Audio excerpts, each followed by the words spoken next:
আজি এই সভাত বৃহত্তৰ মাৰোৱাৰী সমাজ শিৱসাগৰৰ পৰা মই এটা কথা ক'বলৈ বিচাৰোঁ। আমি আগত আপোনাৰ লগত আছোঁ আৰু সদায় থাকিম। আপোনালোকে এইবোৰ সদায় ভাবিব, আমি কোনোদিন বেলেগ নহয়। হ'ব পাৰে আজি মই এজন ছ'চিয়েল ৱৰ্কাৰ, আমাৰ যিমান মানুহ ইয়াত উপস্থিত আমি ছ'চিয়েল ৱৰ্কাৰ, আৰু সদায় অসমৰ কাৰণে, অসমৰ ৰাইজৰ কাৰণে আমি উন্নতি বিচাৰোঁ। যেতিয়া আপোনাৰ আৰু উন্নতি হ'ব, অসমৰ উন্নতি হ'ব, অসমৰ উন্নতি যেতিয়া হ'ব, আমাৰ আৰু উন্নতি হ'ব।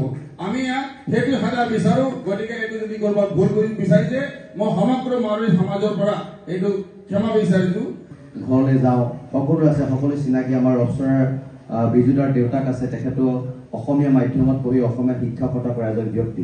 পৰিৱেশটো আমাৰ কাৰণে ভাল নহয়। পৰিৱেশটো এই পৰিৱেশ অসমৰ কোনো প্ৰান্তত কোনোদিনে যাতে নাহে, তাৰ কাৰণে আমি সকলোৱে অংগীকাৰবদ্ধ হ'ব লাগিব।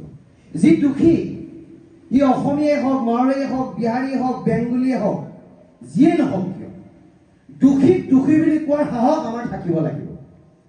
আমি আঘাত পাইছোঁ, আমি কষ্ট পাইছোঁ। বয়োজ্যেষ্ঠসকলক আমাৰ সন্মুখত ৰাখি পেলাই আমি আখৰিক তৃপ্তি আমি লাভ নাই কৰা, সঁচা অৰ্থত নাই কৰা। আমিও দুখ পাইছোঁ, যিহেতু হ'ব নালাগে, হোৱাটো অনুচিত। কিন্তু পৰিস্থিতিৰ তাগিদা, ৰাইজৰ উৎসাহ, ৰাইজে কৈছে নহয় এইটো কাম কৰিব লাগিব, এই কামটো কৰিলেহে হ'ব।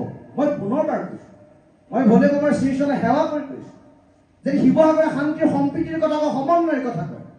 সমন্বয় সম্প্ৰীতিৰ স্থলীত যাতে এনেকুৱা ঘটনা, পৰিঘটনা, দুৰ্ঘটনা অনাদি অনন্ত কালৰ কাৰণে নাহক, তাৰ কাৰণে আমি কৈছোঁ। আৰু সকলোৱে অ' হৰি অ' ৰাম বুলি কৈ আপোনালোকে একো ক'ব নালাগে, এনেকৈ থাকক, সেৱা কেতিয়াও কৰিব নালাগে। কোনো নহয়, আমি চব একেই মানুহ। গতিকে মই কৈছোঁ পৰিস্থিতিৰ তাগিদা, ৰাইজৰ উৎসাহ, ৰাইজে কৈছে নহয় এইটো কাম কৰিব লাগিব, এই কামটো কৰিলেহে হ'ব। মই পুনৰবাৰ কৈছোঁ, মই ভোলে বাবাৰ শ্ৰীচৰণে সেৱা কৰি কৈছোঁ যে শিৱসাগৰে শান্তিৰ সম্প্ৰীতিৰ কথা কয়, সমন্বয়ৰ কথা কয়। সমন্বয় সম্প্ৰীতিৰ স্থলীত যাতে এনেকুৱা ঘটনা, পৰিঘটনা, দুৰ্ঘটনা অনাদি অনন্ত কালৰ কাৰণে নাহক। আজি এই গুৰুত্বপূৰ্ণ বৈঠকত উপস্থিত থকা অসম চৰকাৰৰ মাননীয় মন্ত্ৰী মহোদয়কে প্ৰমুখ কৰি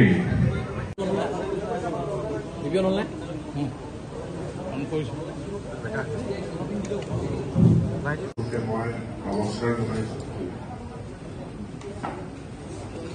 ইতিমধ্যে সকলো বেয়া পাইছোঁ, বস্তুটো এটা ঘটনা কৈছোঁ। খালি আমাৰ ফালৰ পৰা এটা প্ৰস্তাৱ যে আপোনালোকৰ সমাজৰ ফালৰ পৰা, যিহেতু ছোৱালীজনী অত্যন্ত দুখীয়া ঘৰৰ এজনী ছোৱালী, তাইক ফিজিকেলি এটেক কৰা হৈছে, তাই বহুত শাৰীৰিকভাৱে অসুস্থ, যে আপোনালোকৰ সমাজখনৰ ফালৰ পৰা, ব্যৱসায়িক গোষ্ঠীৰ ফালৰ পৰা এটা এককালীন সাহায্য, আজি মন্ত্ৰী মহোদয় আছে, আমাৰ আয়ুক্ত মহোদয় আছে, আৰক্ষী অধীক্ষক মহোদয় আছে, টাইহম উন্নয়ন পৰিষদৰ সন্মানীয় অধ্যক্ষ মহোদয় আছে, তেখেতলোকৰ আগত, আৰু আমাৰ গোটেই সাংবাদিক বন্ধুসকল আছে, গোটেই ৰাইজসকল, তেখেতলোকক যদি এই যোৱা 13 তাৰিখে শিৱসাগৰ চহৰত জিনি দাস নামৰ এগৰাকী ছোৱালীক দুজন ব্যক্তিয়ে তেওঁৰ ওপৰত শাৰীৰিক আতিশায্য চলায় বা তেখেতৰ ওপৰত আক্ৰমণ কৰে। ঘটনাক্ৰমে দুইজন মাৰোৱাৰী সম্প্ৰদায়ৰ ব্যক্তি আছিলে যি তেওঁলোকক আক্ৰমণ কৰিছিল। ইয়াৰ পাছত শিৱসাগৰৰ বিভিন্ন দল সংগঠনসমূহে ব্যৱসায়ী সমাজক বা ইয়াৰ মাৰোৱাৰী সমাজক এখন সভালৈ মাতিছিল। তেওঁলোক সভাখনলৈ খুব কম সংখ্যক মানুহ গ'ল, আৰু ইয়াতে এই ঘটনাক নিন্দা নকৰাৰ কাৰণে যোৱাকালি এক ডাঙৰ প্ৰতিবাদ হৈ যায়। আৰু সেই প্ৰতিবাদৰ খবৰ ল'বলৈ বা ৰাইজৰ মনৰ কথাখিনি জানিবলৈ, সমস্যাটো ৰাতিগুৰি জানিবলৈ মই আহি উপস্থিত হওঁ। আৰু আজি প্ৰায় 30টা সংগঠনৰ প্ৰতিনিধি এই যুৱদল প্ৰেক্ষাগৃহত উপস্থিত হয়, সকলোৱে নিজৰ মনৰ কথা ব্যক্ত কৰে। আৰু তেওঁলোকে যিখিনি কথা ব্যক্ত কৰিছে যে অসমত খিলঞ্জীয়া মানুহৰ মাটিৰ অধিকাৰ, তেওঁলোকৰ চাকৰিৰ অধিকাৰ, ভাষাৰ অধিকাৰ সুনিশ্চিত হ'ব লাগে। ইয়াত নিশ্চিতভাৱে এই চৰকাৰখনে ডক্টৰ হিমন্ত বিশ্ব শৰ্মা ডাঙৰীয়াৰ নেতৃত্বত আমি কাম কৰি আহিছোঁ। 2019 চনৰ যি ভূমি নীতি খিলঞ্জীয়াৰ পক্ষত, খিলঞ্জীয়াক ভূমিৰ অধিকাৰ প্ৰদান কৰাৰ কাৰণে, সেই ভূমি নীতি বৰ্তমান আইনলৈ ৰূপান্তৰিত হ'বলৈ গৈ আছে। এই আশ্বাস আজি মই তেওঁলোকক প্ৰদান কৰোঁ। গতিকে অসমীয়াক অস্তিত্ব ৰক্ষা, খিলঞ্জীয়া মানুহৰ অস্তিত্ব ৰক্ষা, অধিকাৰ ৰক্ষাৰ প্ৰশ্নত উত্থাপিত সকলোবিলাক প্ৰশ্ন, সকলোবিলাক বিষয়, দাবী চৰকাৰখনে কৰি আছে। আৰু যদি কিবা কৰিব লগা প্ৰয়োজন হয়, আমি সেইখিনি আলোচনা সাপেক্ষে আগবঢ়াম। যিটো দুখন সমাজৰ মাজত ভুল বুজাবুজি হৈছিল, কমিউনিকেশ্যন গেপ হৈছিল, সেই কমিউনিকেশ্যন গেপটো আজি ইয়াৰ এটা পৰিসমাপ্তি হৈছে। কাৰণ মাৰোৱাৰী সমাজৰ পৰাও প্ৰতিনিধি আহি পেলাই তেওঁলোকে এই ঘটনাক তীব্ৰ ভাষাৰ তেওঁলোকেও নিন্দা কৰিছে, তেওঁলোকে দুখ প্ৰকাশ কৰিছে আৰু তেওঁলোকে মাৰোৱাৰী সমাজৰ হৈ গোটেই শিৱসাগৰবাসীৰ ওচৰত তেওঁলোকে ক্ষমা বিচৰাৰ লগে লগে মানে গোটেই বিবাদটোৰ এটা পৰিসমাপ্তি ঘটে। মই নিশ্চিতভাৱে তেওঁলোকে বহুখিনি লং টাৰ্ম ডিমাণ্ডৰ কথাও কৈছে, যিখিনি পলিচি ডিচিশ্যনৰ কথাও কৈছে অসমৰ খিলঞ্জীয়া মানুহৰ সুৰক্ষাৰ কাৰণে। এইখিনি মই আজিয়ে মাননীয় মুখ্যমন্ত্ৰীক অৱগত কৰিম আৰু মাননীয় মুখ্যমন্ত্ৰীয়ে মোৰ দৃঢ় বিশ্বাস আছে তেওঁ খুব সোনকালে এটা আলোচনাৰ তাৰিখ দিব এই সংগঠনখিনিৰ লগত আলোচনা কৰাৰ কাৰণে। আইনখন সকলো কাৰণে সমান হ'ব লাগিব। আপোনালোকে বহিৰাগত মানুহ এটাক ধমকি ল'বৰ কাৰণে 2টা PSO দি দিলে, মোক চব জেগাৰ পৰা মাৰিম কেছ দি আছে, আপোনালোকে আকৌ মোৰ PSO কেইটা নাই। এইবোৰ নহ'ব, নিৰাপত্তা মোকো দিব লাগিব, হয় নে নহয়? মই খিলঞ্জীয়া ভূমিপুত্ৰ মানুহ, মোকো নিৰাপত্তা দিব লাগিব। আপোনালোকে যদি ৰাজস্থানৰ মানুহজনক নিৰাপত্তা দিছে, আৰে ভাই মোক নিৰাপত্তা লাগিব, মোৰ অধিকাৰ হয় এইটো। আপোনালোকে এতিয়া মই এটা সৰু প্ৰশ্ন কৰোঁ, মই যদি ৰাজস্থানত গৈ এজন ৰাজস্থানী মানুহৰ বিৰুদ্ধে FIR দিওঁ, মোক ৰাজস্থান চৰকাৰে 2টা PSO দি পঠিয়াব নেকি? স্বাভিমান ৰাখক। ৰাজনীতি চবতকে ডাঙৰ বস্তু নহয়, আমাৰ সমাজ ডাঙৰ বস্তু, জাতি ডাঙৰ বস্তু, ৰাজনীতি বহুত তলৰ বস্তু। ৰাজনীতিতকে জাতি ডাঙৰ আৰু জাতিৰ ক্ষেত্ৰত কম্প্ৰমাইজ কৰা নহ'ব। আৰু এতিয়া GP সিং ডাঙৰীয়ালৈও প্ৰশ্ন আছে যে আমাৰ নিৰাপত্তাবোৰ কি হ'ব। আৰু তেন্তে এতিয়া দেখোন চব যদি অনা অসমীয়া মানে মোৰ এগেইনষ্টত কেছ দি 2টা PSO পাই থাকে, অসমত আমাৰ নিৰাপত্তা দিবলৈ পুলিচে নাইকিয়া হ'ব।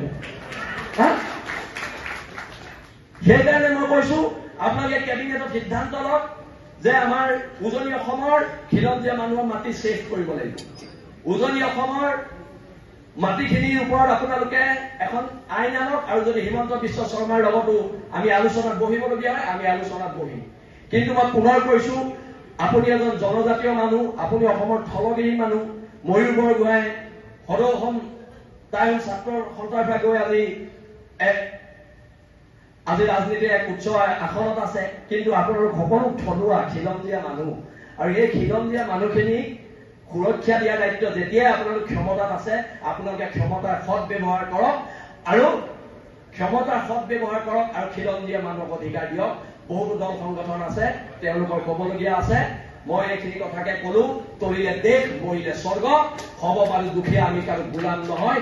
আঠুকাৰী অধিকাৰ খোজা শিৱসাগৰৰ মানুহৰ নিয়ম নহয়। আৰু এইবাৰ অধিকাৰ কাঢ়ি অনাৰ সংগ্ৰাম হ'ব। আৰু যিখিনি অনা অসমীয়া মানুহ ইয়াত আছে, আজি আপোনালোকে ৰাজহুৱাভাৱে আমাক ক্ষমা খুজিব লাগিব। ধন্যবাদ। জয় অসম। ৰাষ্ট্ৰীয় পৰ্যায়ৰ খেলুৱৈ যেতিয়া দিন দুপৰীয়া চুচৰাই পিতা হ'ল, আৰু সেই ছোৱালীগৰাকীয়ে যেতিয়া বাৰে বাৰে কৈছে দাদা মই ছোৱালী, মোক আপোনালোকে নামাৰিব, সেই নামাৰিব বুলি কোৱাৰ পাছত যেতিয়া তেওঁ গাৰ প্ৰশ্ন ফালিলে, তেখেতৰ যেতিয়া অন্তৰ্ভাগ যেতিয়া ফালি দিলে, তাৰ পৰা মই ভাবিবলৈ বাধ্য হলো যে এইখন শিৱসাগৰত কিহৰ ৰূপ মুকলি ঘটিছে, এইখন শিৱসাগৰত খিলঞ্জীয়াৰ বিৰুদ্ধে কিহৰ দপ্তপনি চলিছে, এই কথা আমি ভাবিবলৈ বাধ্য হলো। আৰু তাৰ পিছতো শিৱসাগৰৰ এটাও অনা অসমীয়া সংস্থাই মাৰোৱাৰী যুৱ মঞ্চ, মাৰোৱাৰী পঞ্চায়ত, মাৰোৱাৰী জনজাতজ্ঞ সংস্থা, বিহাৰ ভোজপুৰী ছাত্ৰ সন্থা কোনেও সৌজন্যতামূলক খাতিৰতো হলেও যে আমাৰ এটা ভুল হৈছে, আমাৰ ৰাইজৰ এটা ভুল কৰিছে, আৰু সেই দুষ্কাৰ্য সংঘটিত কৰা ব্যক্তিজনে কোনো মাৰোৱাৰী সমাজক প্ৰতিনিধিত্ব নকৰে, সেই দুষ্কাৰ্য সংঘটিত কৰা ব্যক্তিজনে কোনো ব্যৱসায়িক গোষ্ঠীক প্ৰতিনিধিত্ব নকৰে, তেখেতলোকে ক্ৰাইম কৰিছে, তেখেতলোকক শাস্তি দিব লাগে। এই কথাটো সৌজন্যতামূলক ভাৱেও এটাও সংগঠনে তেখেতলোকে আমাক এই কথা নজনালে, তাক লৈ ৰাইজ ক্ষুণ্ণ হৈছে। আৰু সেইকাৰণে আমি কৈছো, তোমালোকে যদি অসম আৰু অসমীয়াৰ স্বাৰ্থত যদি তোমালোকে কাম কৰিব নোৱাৰা, খিলঞ্জীয়া থলগিৰি ৰাইজৰ পক্ষত যদি তোমালোকে থাকিব নোৱাৰা, তেতিয়াহ'লে শিৱসাগৰ লেখীয়া ঐতিহাসিক এই জেগা য'ত থলগিৰি অসমীয়া 98% লোক বসবাস কৰিছে, তাত তোমালোকে সংগঠন কৰাৰ অধিকাৰ নাই। এই কথাটো আমি ৰাজহুৱাভাৱে মুকলিভাৱে কৈছো, কাৰণ আমাৰ ক্ষোভ আছে, আমাৰ দুখ আছে। কাৰণ আমি যেতিয়া তোমালোকৰ ছোৱালীক ন্যায় দিছো, আৰু আমাৰ ছোৱালী যেতিয়া গুৰুলাগুলকে পিতা হৈছে, তোমালোকে ন্যায় দিয়া বা বঞ্চিত হৈছা, আৰু তোমালোকে সাম্প্ৰদায়িক কথা বতৰা ভাবিছা, জনগোষ্ঠীয় সংকীৰ্ণ চিন্তা চেতনাৰ মাজত তোমালোকে আবদ্ধ হৈ আছা, সেইকাৰণে আমাৰ খং উঠিছে। আজি আপুনি ইয়ালৈ আহিছে, আমি খুব ভাল পাইছো যে আপুনি এটা সুস্থিৰ পৰিৱেশৰ মাজত এই আমাৰ যি এটা বিশ্বাসযোগ্যতাৰ য'ত অভাৱ হৈ গৈছে শিৱসাগৰখনত, য'ত স্থলগিৰি জনতাই নিজৰ অধিকাৰৰ কাৰণে সংগ্ৰাম কৰিবলগীয়া হৈছে, এই মুহূৰ্তত স্থলগিৰি খিলঞ্জীয়া চৰকাৰৰ মুৰব্বীজনৰ দৃষ্টি যিহেতু আমি কালি আকৰ্ষণ কৰিবলৈ সক্ষম হৈছোঁ। গোটেই ঘটনাটো প্ৰথম যিখিনি ঘটনাটো ঘটিছে সেইটো এটা দুৰ্ভাগ্যজনক ঘটনা আছিল আৰু কেইজন মানুহৰ কাৰণে আমাৰ শিৱসাগৰ ৰাইজ মই মাৰোৱাৰী সমাজৰ কথাটোতো আছেই, লগতে গোটেই শিৱসাগৰ যিখিনি বাকী দুদিন আমি বহুত এইটো কষ্ট পাইছিলোঁ, গতিকে এইটো আমি নিন্দা কৰিছিলোঁ। এনেকৈ এইটো অপৰাধ হ'ব নালাগিছিল, কিন্তু কিবা কাৰণ হৈছিলে তাৰ কাৰণে আমি দুখিত। আমি যিখিনি আৰু আমাৰ ভিক্টিম আছে তেখেতৰ লগত হ'লেও পুলিচৰ আহি আমাৰ থানাত তেখেতক লৈ গৈছিল, লৈ যোৱাৰ পিছত তেখেত ইয়াৰ দুদিন এৰেষ্ট কৰি কোৰ্টত নিলে। 24 ঘণ্টাৰ পিছত তেখেতে জেল দিয়া হ'ল। আমি এইটো বিচাৰোঁ তেখেতৰ লগত কোনো আমাৰ এইটো নাই, আৰু তেখেতৰ যিটো প্ৰশাসনৰ ফালৰ পৰা বা আইনৰ ফালৰ পৰা যিখিনি আমাৰ নিয়ম বা যিখিনি তেখেতৰ এটা কাৰ্যসূচী আছে তেখেতৰ পাবই লাগিব, আৰু এটা ন্যায় প্ৰণালী ঠিক থাকিব লাগিব। এতিয়া অনাগত দিনত যিখিনি আমাৰ আজি ঘটনা ঘটিত হৈছে আমি আগতো বিচৰা নাই, সেইটো হোৱাটো বিচৰা নাছিলোঁ, আৰু অনাগত দিনত আমি এইটো বিচাৰোঁ এইটো কোনো পৰ্যায়ত কেতিয়াও হ'ব নালাগে। আৰু যদি এনেকৈ কেতিয়াবা হ'বলৈ আমি পাওঁ, আমি বা দেখোঁ, এইটো আমি প্ৰথমে এইটো তাকে বন্ধ কৰিবলৈ বিচাৰিম। আৰু মই এটা কথা কওঁ, আমি দুয়োপক্ষই আজি আমাৰ লগৰ সমাজৰ আপোনালোকৰ সমাজ দুয়োপক্ষীয় সমাজে মিলি পেলাই যাতে অনাগত দিনত এনেকৈ কোনো প্ৰকাৰৰ যাতে সৃষ্টি ঘটনা বা সৃষ্টি ঘটিব নালাগে, আমি সকলোৱে মিলি পেলাই এইটো মই প্ৰতিশ্ৰুতি দিছোঁ, আৰু সদায় এইটো সাজু থাকিম যাতে এইটো ঘটনা ঘটিত হ'ব নালাগে। 2 লাখ টকা দিছোঁ, আৰু সেই 2 লাখ টকা ধৰি লওক এইটো নিশ্চয় দিবই লাগে। আজি যিখিনি ভিক্টিম ফেমিলি আপোনাৰ যিটো আমি আৰু পাৰিছোঁ এইটো 2 লাখ টকা আমি দিছোঁ। আৰু দুটা দাবী আছিল আপোনালোকৰ ব্যৱসায়িক প্ৰতিষ্ঠানত 90% নিযুক্তি তথা যিসমূহ বিপণীৰ আপোনালোকৰ নাম ফলক আছে, নাম ফলকত অসমীয়া নিশ্চয় এইটো অলৰেডি আছেই। ধৰি লওক অলৰেডি এইটো বহুত দিনৰ পৰা আগতে আমাৰ সিদ্ধান্ত লোৱা হৈছিলে। তেনেকৈ ধৰি লওক অসমত ওপৰত আমাৰ নিজৰ ভাষাত কেলৈ নিজৰ ভাষা থাকিলে কিছুমান আমি দেখোঁ চবেইতো পঢ়া লিখা নহয়, ইংলিছৰ কথা আমাৰ নিজৰ ভাষাই পঢ়িব নোৱাৰে, গতিকে প্ৰথম অসমীয়া ভাষাটো দিবই লাগিব। লগতে আছেই এইটো আছে অলৰেডি। লগতে এটা নিয়ম এইটো হেৰি কৰিম যে যিমান আমাৰ বিজনেছ আছে অলৰেডি নিয়ম আছে। তাৰপিছতে থাকিলে আমাৰ দোকানৰবিলাক যিখিনি এমপ্লয়মেণ্ট দিয়া, আজি মই নিজে কৈছোঁ এমপ্লয়মেণ্ট আমি মেক্সিমাম ধৰে আজিকালি আমি আমাৰ লোকেল যিমানখিনি এমপ্লয়িজ আছে তেখেতক এমপ্লয়মেণ্ট দিয়া হৈছে। আৰু এমপ্লয়মেণ্ট দিয়াৰ আগত যিমান গাড়ী কিছুমান মানুহ এতিয়া গাড়ী কিনি লৈ আনে, বেংকৰ লোনটোকে দিব পৰা নাই, আমাক সদায় কয় যে এইটো কেনেকৈ কি হ'ব। তো সেই বেংকৰ লোনৰ কাৰণে তেনেকৈ আমাৰ বহুত গাড়ী ঘোৰা আছে। তাতে আমি এইটো বিচাৰোঁ যে এখেত লগত অলপ কিবা এটা ভাড়া চাড়া লৈ আমি বেংকৰ যাতে লোন দিব পৰা যায়, আৰু নিজৰ ফেমিলি যাতে ধুনীয়াকৈ চলাব পাৰে। মানে যিখিনি নাই সেইখিনিতো এই কথাটো ইমপ্লিমেণ্ট হ'ব, যিখিনি নাই যদি এইটো নিশ্চয় হ'ব।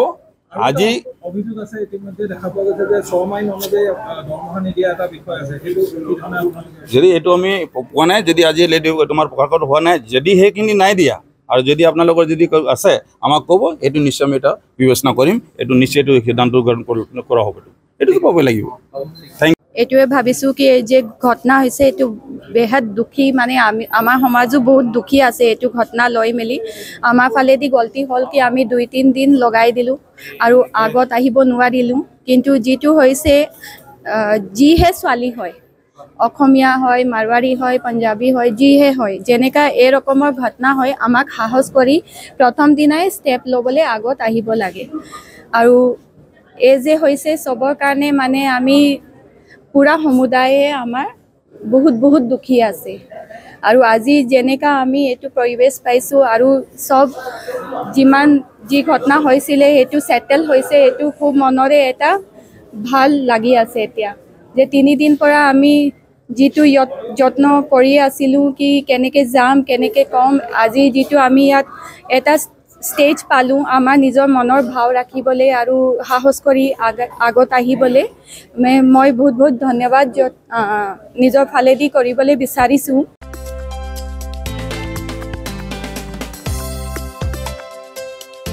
আপোনাৰ ঘৰখন আৰু অফিচ চালে চকুৰোৱাকৈ সজাওক।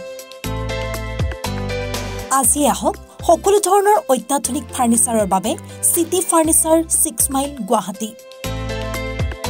আমাৰ ঠিকনা 6 মাইল পাঞ্জাবাৰী ৰোড, পুৰবী দাইৰীৰ সন্মুখত, গুৱাহাটী। আমাৰ যোগাযোগ নম্বৰ 9435013969